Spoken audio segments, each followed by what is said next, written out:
The Answering Machine. Chapter 1. New Beginnings. It was the 1980s, a time of big dreams and difficult choices. Eva, a talented young woman from Shanghai, China, was filled with excitement when she received an offer to work for a prestigious fashion house in New York City. This was her chance to make her dream of becoming a famous fashion designer come true. She left her family, her friends, and the familiar streets of Shanghai behind to embark on a new adventure in the vibrant world of Manhattan. The moment Eva arrived in New York, she was struck by the city's energy. The skyscrapers seemed to touch the sky, and the streets buzzed with life. Everything was new and thrilling, but at the same time, Eva felt lonely. Living so far from her family was harder than she had imagined. Finding an affordable apartment was her first big challenge.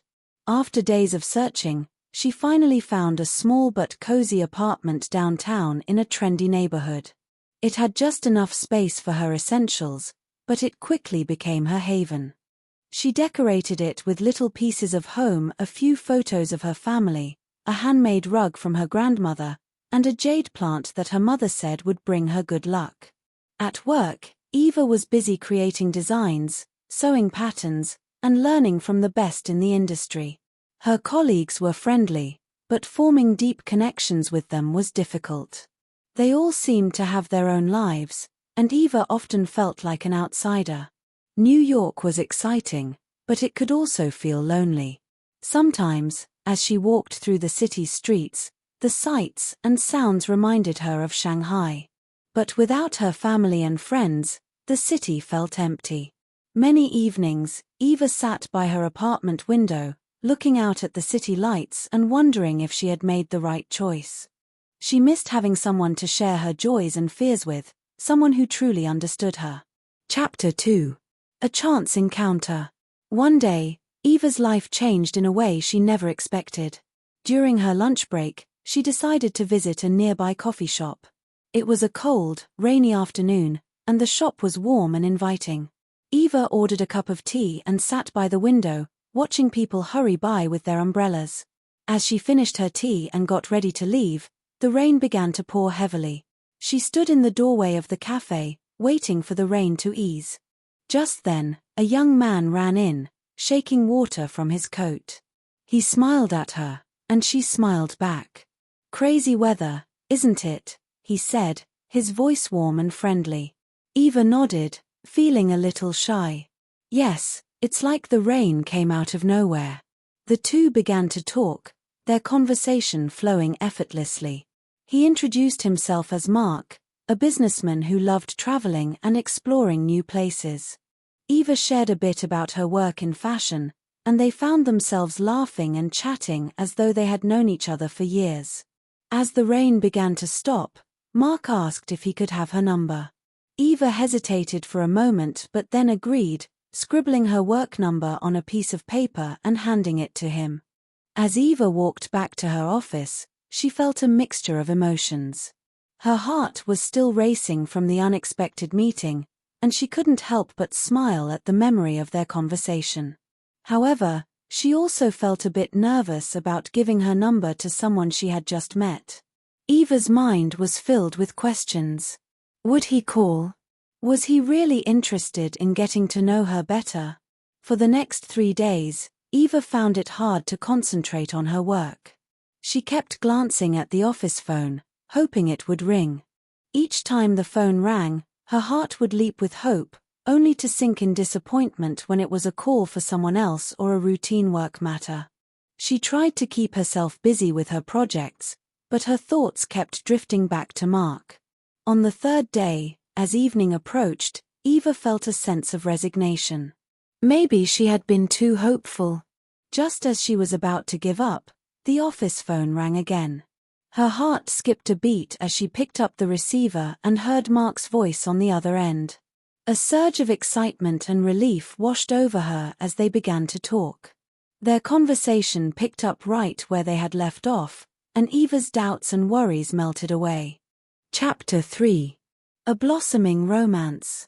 Over the next few weeks, Mark and Eva went on several dates. Each one felt magical. Mark took Eva to the finest restaurants, introduced her to new cuisines, and showed her parts of the city she had never seen before. They walked through Central Park, went to the theater, and even visited an art gallery showcasing modern Chinese artists. Mark was everything Eva had dreamed of. Handsome, charming, and adventurous. His stories of travel and success captivated her, and she found herself thinking about him all the time. After work, she would rush home just to call him. Often, he wasn't there, but his answering machine message always made her smile. "Hello, this is Mark. I'm not here right now, but if you leave a message, I'll get back to you as soon as I can," his voice would say. Eva would leave a message, imagining him listening to it later and smiling. Despite the excitement, a small voice in the back of Eva's mind raised doubts. Sometimes Mark's stories didn't quite add up, and he was vague about his past. But Eva pushed those thoughts aside. She didn't want to ruin what they had. Chapter 4. The Argument. One evening, Eva and Mark had their first argument. Eva had called him several times over the weekend but hadn't heard back. Frustrated, she confronted him. "Mark, why didn't you return my calls? I left you 3 messages," she said, her voice trembling with hurt. Mark frowned. "Eva, you're being too possessive. You always want to know where I am." Eva felt angry. "That's not fair, Mark. You're so distant and secretive. How am I supposed to feel?" The argument escalated until Eva began to cry. Seeing her tears, Mark's expression softened. He pulled her into a hug and apologized. "I'm sorry, Eva. I didn't mean to upset you. I promise I'll do better. I'll try to return your calls as soon as I can," he said gently. "Do you mean it?" Eva asked, wiping her tears. "Of course. I'm not hiding anything," Mark assured her. Then he smiled. "How about this? Let's get out of the city next weekend. Just the 2 of us. It'll be good for us." Eva hesitated but eventually agreed. "Okay. That sounds nice." Things returned to normal, or so it seemed. On Friday afternoon, Mark arrived at Eva's apartment right on time. He was driving an expensive black car, and Eva felt a little thrill as she saw him pull up. He smiled at her warmly as she climbed into the passenger seat, and for a moment, she forgot all her doubts and worries. As they drove out of the city, Eva looked out the window, watching the tall buildings and busy streets give way to quieter neighborhoods and eventually open highways. The city lights faded behind them, and the sky began to darken. Mark hummed along to the soft music playing on the radio, but Eva was quiet. Her mind wandered. Her life had changed so much since she met Mark. She had come to New York with a dream of becoming a famous fashion designer, but now that dream seemed distant. Her days at work felt less exciting, and her creativity seemed to be slipping away. She realized her world had started to revolve around Mark, his life, his plans, his stories. "Am I being too clingy?" Eva thought to herself. Mark had said she was too possessive during their last argument. Maybe he was right. Maybe she needed to give him more space. Eva decided that she wouldn't ask him too many questions this weekend. She wanted them to enjoy their time together without any tension. The car's headlights illuminated the dark road ahead. Soon, Eva saw the lights of a hotel in the distance. It looked warm and inviting, nestled among trees. Mark turned to her and smiled. "Almost there," he said. Eva nodded and smiled back, feeling a mix of excitement and nervousness. She had a strong feeling that this weekend would bring her closer to Mark and maybe even reveal something new about him. Chapter 5. Scary Realization. When they arrived at the hotel, a valet took Mark's car, and a porter carried their bags inside. The lobby was luxurious, with a grand chandelier hanging from the ceiling and a crackling fireplace in the corner. Mark checked them in, and soon they were in their room. It was elegant, with large windows that offered a view of the quiet countryside. Mark stretched his arms and said, "I'm going to take a quick shower to freshen up after the drive." Eva nodded. "Okay. I'll unpack our things," she replied. As Mark stepped into the bathroom, Eva heard the shower starting. The steady stream of water reminded her of the day they met in the rain. She smiled to herself, thinking how much her life had changed since that moment. Despite her doubts and their occasional arguments, Eva realized she had never been happier. She sat down on the edge of the bed and let her thoughts wander. She loved Mark, she was sure of it. She wanted to spend the rest of her life with him, but she didn't know how to tell him. She was afraid of scaring him away. As she sat there, the nagging doubts she had been pushing aside came back. Why was Mark so secretive sometimes? Why did some of his stories not make sense? But Eva quickly shook her head. I'm just overthinking, she told herself. I need to trust him. Suddenly, an idea came to her. She decided to call Mark's home phone and leave a message on his answering machine.